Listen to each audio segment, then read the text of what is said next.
हरिशंकर शर्मा जी मथुरा से। राधे राधे। श्री हरिवंश महाराज जी, सादर प्रणाम। महाराज जी, मैं जीवन के उद्देश्यों के बारे में जानना चाहता हूँ तथा सच्चे संतों की पहचान क्या है, उन्हें कैसा जाना तथा समझा जाए। जीवन का उद्देश्य भगवत प्राप्ति। जहां आप प्रश्न कर रहे हो यह अध्यात्म है। पहले जीवन का उद्देश्य क्या है? भगवत प्राप्ति। अब भगवत प्राप्ति कैसे होती है?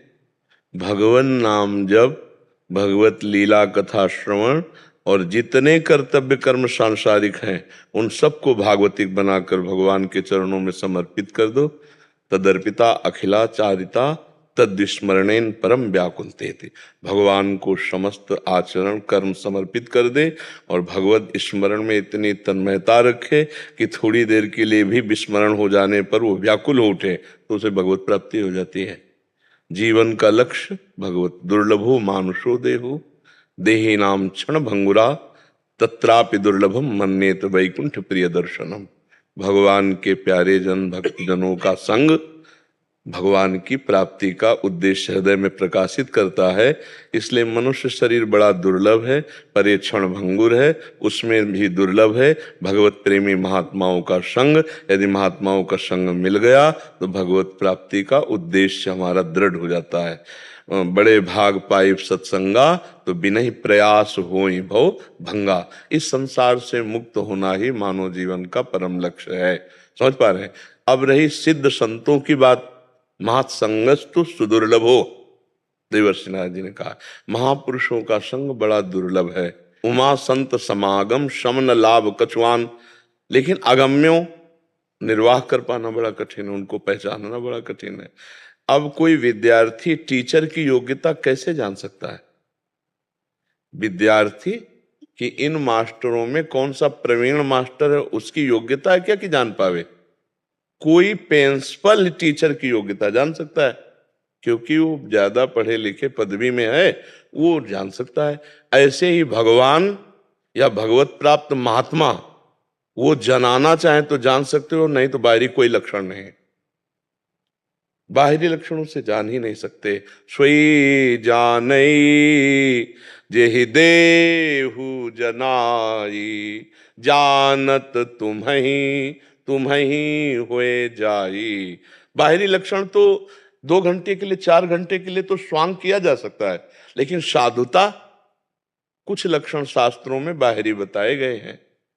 पहला है तितिक्षवा, बहुत सहनशील, जो काम वेग को, क्रोध वेग को, अहंकार के वेग को, मदमान मोह सबके वेग को सह जाए।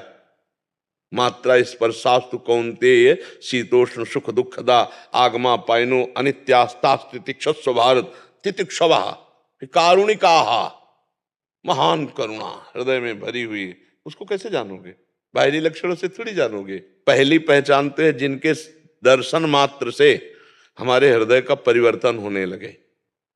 संत दरस जिम पातक टरें, पहला। और दूसरा कहीं संभाषण हो जाए तो जीवन का परिवर्तन हो जाए। जिनके देखने से ऐसा लगता है मैंने देखा तो पहली बार है, लेकिन ऐसा लगता है बहुत बार देख चुका हूं, ये अपने हैं।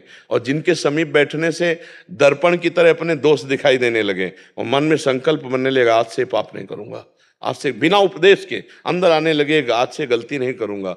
संत समागम सीधे दुर्गुणों का त्याग कराकर भगवत प्राप्ति के लिए। कुछ बाहरी ऐसे लक्षण हैं जिनसे हम संतों को पहचानने की चेष्टा करते हैं, बकाया वास्तुता स्थिति प्रज्ञ ही स्थिति प्रज्ञ को पहचान सकता है, दूसरा नहीं। महाराज जी, कुछ ऐसे लक्षण जिसमें हम जैसे मतलब जिनको इतना ज्ञान नहीं है वो थोड़ा पहचान पाएंगे। हाँ, सबसे भूसा में तो पाखंड भी तो है ना। आज की चर्चा में नहीं सुना, पाखंड भी तो है ना। हाँ, तो जब तक ये श्लोक सिद्धांत जीवन में ना दिखाई दे तब तक अपने को और दूसरे को हम संत नहीं मान सकते। 15वां अध्याय गीता जी का जो श्लोक है, निर्माण मोहा जित संग दोषा अध्यात्म नित्या विनिवृत्त कामा द्वंद्वैर्विमुक्ता सुख दुख संगै गच्छन्त्य मूढ़ा पदम अव्ययम तत्। जिसके अंदर मान नष्ट हो गया है, सबहि मान प्रद आप अमानी, मान नहीं है तो अहम मूल होता है मान का, जिसका अहंकार नष्ट हो गया है, और मोह नहीं है जिससे किसी से, जो ममता रहित है। अद्वेष्टा सर्वभूतानाम मैत्रः करुण एव च निर्ममो निरहंकारा सम दुखा सुखा क्षमे। किसी से भी द्वेष नहीं है, किसी से भी राग नहीं है, सबसे प्यार है पर ममता किसी से नहीं, सबकी सेवा है पर अहंकार नहीं। निर्माण अमोहा, मान रहित और मोह रहित। और जित संग दोषा, हर भोग विलासिता उसके पास है, लेकिन उसका मन किसी भोग के भोगने में बिल्कुल राजी नहीं है। जो संग दोष रहित है, किसी भी तरह के विषय, व्यक्ति, वस्तु, स्थान का प्रभाव उसके ऊपर नहीं पड़ता है, वो संग दोष रहित है, क्योंकि वो आत्म स्वरूप में स्थित है। अध्यात्म नित्या आत्म स्वरूप में स्थित है। विनिवृत्त कामा, जिसकी सारी कामनाएं निवृत्त हो चुकी हैं, कोई कामना नहीं।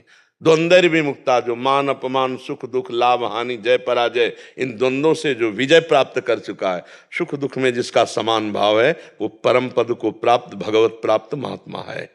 अगर ये नहीं तो अभी साधक हो सकता है, भगवत मार्ग में चलने का प्रयास कर सकता है, पर वो सिद्ध महापुरुष नहीं है। और ये तो बाहरी बातें हैं, और भगवान जना दे तो जान जाए, नहीं तो महापुरुषों को जानना बड़ा कठिन है।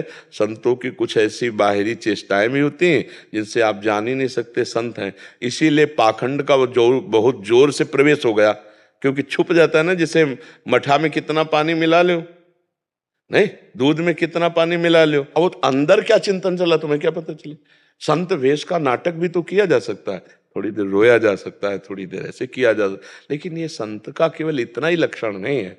उसकी तो लक्षण की प्रवृत्ति ये है कि ब्रह्मादिक के भोग सब विषम लागत आई। किसी भी भोग में रुपया, पैसा, भोग सामग्री, मान, प्रतिष्ठा, यही तो प्रपंच है। अगर तीन का त्यागी नहीं तो महात्मा नहीं। कंचन, कामिनी, कीर्ति। अब कंचन का त्यागी कामना धन की करे और बाहरी त्याग दिखावे तो भी उसे नहीं कहते।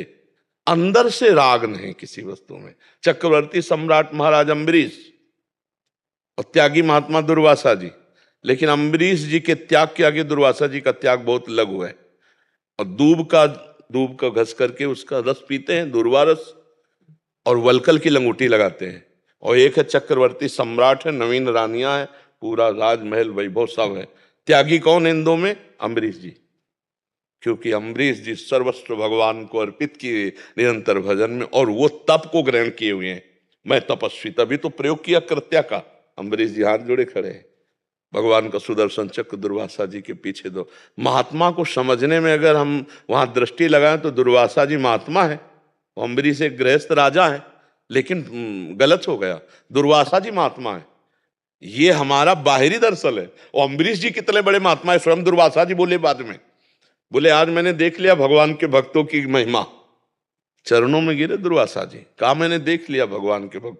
और अम्बरीश जी कितने बड़े महात्मा हैं कि उन्होंने कहा अपने जीवन का अगर जो भी साधन भजन हमारे से बना वो सब दुर्वासा जी को प्रदान करते हैं। और हे सुदर्शन चक्र आप शांत, यही संत की महिमा। कैसे जाना जाए, एक चक्रवर्ती सम्राट है और एक विरक्त महात्मा, कैसे जाना जाए कि इनमें से बहुत हो सकता है पैंट शर्ट में महात्मा हो, और हो सकता है महात्मा के वेश में काले नेमी हो।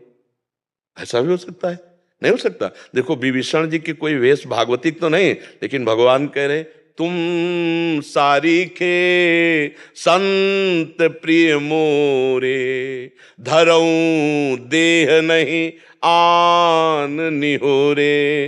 तुम सरीखे संतों के लिए मैं अवतार धारण करता हूं, भगवान कह रहे हैं। ये अंदर का विषय है। साधुता ये हम आचार्य परंपरा से वेश धारण किए हुए हैं।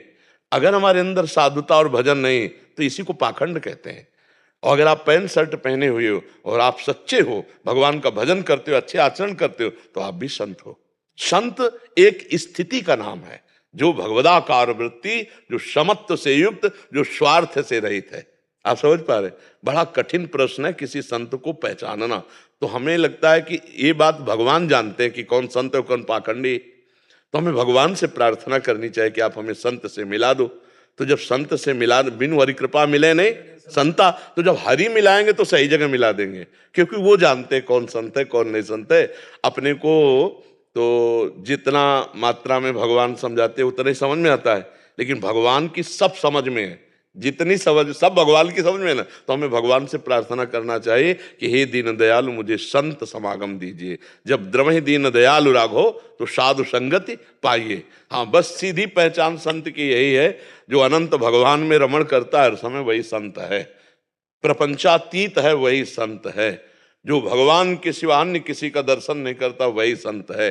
भगवान ने कहा ना, वासुदेव सर्वमित सा महात्मा सुदुर्लभा, जो सब जगह अपने भगवान को जान गया वही महात्मा है। और ऐसा महात्मा मिल जाए तो मतलब भगवत प्राप्ति निश्चित हो जाएगी। अमोघस्य महासंगस्तु दुर्लभो अगम्यो पर अमोघस्य, निश्चित भगवत प्राप्ति हो जाएगी।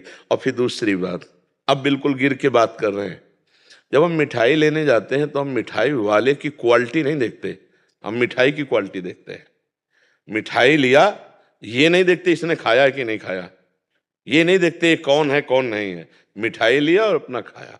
ऐसे ही हम संत समागम में जाएं तो जो हमको अच्छी बात मिले वो हम धारण कर लें तो हमारा हृदय ठीक हो जाएगा। और अगर हम चेकिंग में लगे तो हमारा हृदय गलत हो जाएगा, लगेगा पता नहीं साधु है कि पाखंडी है, ये क्या है क्या है, तो हम ले नहीं पाएंगे और हमारा कल्याण नहीं हो पाएगा। तो जहां हमें गुरु वचन सुनाई दे, संत वचन सुनाई दे, गुरु वाणी सुनाई दे, शास्त्र सुनाई दे, हमें वो शब्द पकड़ लेना है और अपने परमार्थ को पुष्ट करना है। तो संत मिले ना मिले आप संत बन जाओगे, और आप संत बन जाओगे तो आपकी दृष्टि में कोई असंत दिखाई नहीं देगा, तब संत का दर्शन होगा। स्वयं संत बना हुआ ही संत दर्शन कर सकता है, और अगर स्वयं में संत नहीं तो फिर संत दर्शन नहीं हो सकता। उसको नाटक दिखाई देगा, उसको पाखंड दिखाई देगा, उसको दोष दिखाई देगा। समझ पा रहे आप? चश्मा हमारा जैसा होता है वैसे ही दर्शन होता है। तो हमें चाहिए, हमें संतों की बात सुन लें, शास्त्रों की बात सुन लें और उसे अपने जीवन में उतारें।